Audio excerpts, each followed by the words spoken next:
Rajkot Kalavad road પર game ઝોનમાં આગ લાગી। ફન બ્લાસ્ટમાં આગ લાગતા લોકોને બહાર કાઢવામાં આવ્યા। શોર્ટ સર્કિટ થતા આગ લાગી હોવાનું પ્રાથમિક તારણ સામે આવી રહ્યું છે। ઘટનામાં કોઈ જાનહાનિ થઈ નથી। ફરીથી રાજકોટમાં એક આગની ઘટના બની છે અને આ આગની ઘટના થોડાક વર્ષો પહેલાની જે આગની ઘટના બની હતી, રાજકોટમાં ગેમ ઝોનની આગની ઘટના બની હતી, તેની જ યાદ અપાવે છે।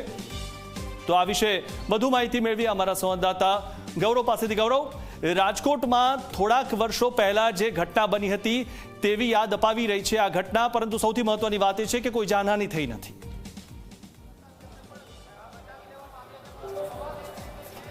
ચોક્કસ જ જે રીતના 2 વર્ષ પહેલા ટીઆરપી ગેમ ઝોન સર્જાયું હતું ને ત્યાર પછી ફરી એક વખત 2 વર્ષ બાદ આ જે ફન બ્લાસ્ટ જે ગેમ ઝોન છે તેની અંદર સ્પાર્કની ઘટના છે તે સામે આવી છે।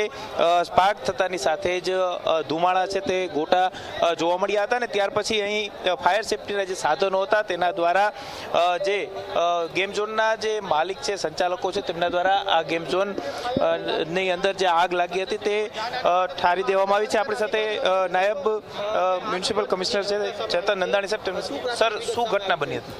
હાલ જે આ સ્થળે એક શોર્ટ સર્કિટ કે સ્પાર્ક થયો હતો, એનાથી ધુવાણો થયો હતો અને એ કદાચ એમના સ્મોક ડિટેક્ટર છે એ એક્ટિવેટ થયા હતા, એનાથી પ્રથમ જાણ થઈ હતી અને આપણી ટીમ પહોંચી ગઈ છે અત્યારે। હાલ કોઈ ડેફિનેટલી આગ પણ નથી, નુકસાની પણ નથી, તેમ છતાં સેફટી ખાતર તમામ જે અંદર બાળકો વગેરે કુટુંબો હતા એને આપણે બહાર સેફલી લઈ લીધા છે।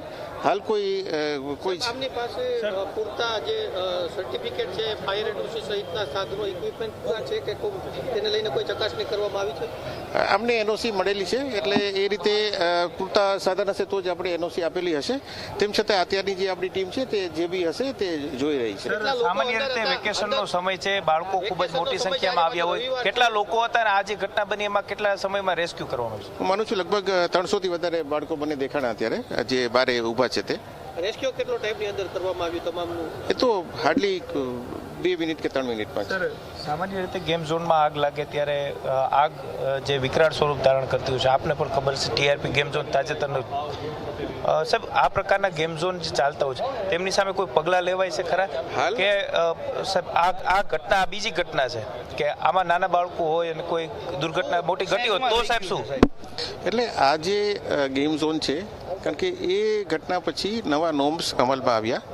આ જે ગેમ ઝોન છે એમાં ફાયર એનઓસી છે એ નવા નોર્મ્સ મુજબ મળેલું છે, જે એમનું પરવાનગી છે એ પણ નવા નોર્મ્સ મુજબ મળેલી છે। તેમ છતાં હાલ અત્યારે આપણે જોઈ લઈએ છીએ કે એમાં કોઈ ત્રુટિ રહેતી નથી। ફાયર એનઓસી તો આપેલું છે, મને ખ્યાલ છે। ચોક્કસ જે ફાયર એનઓસી છે તે આપવામાં આવી છે તેવી વાત છે તે કરવામાં આવી છે। આપણી સાથે ગેમ ઝોનના સંચાલક છે, તેમની સાથે વાત કરીશું। શું ઘટના બની હતી, આપનું શું નામ છે અને કઈ રીતના આગ કાબૂમાં લેવામાં આવી? સર, આગ પહેલાં તો કોઈ જગ્યાએ લાગેલી નથી, આપ જોઈ શકો છો કે કોઈ જગ્યાએ આગ નથી લાગેલી।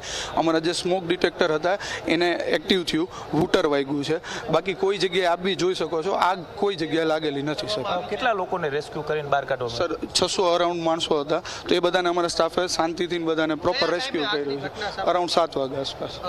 આગ નથી લાગેલી સાહેબ, ખાલી સ્મોક ડિટેક્ટર એક્ટિવ થયું છે અને એના કારણે વૂટર વાગ્યું છે।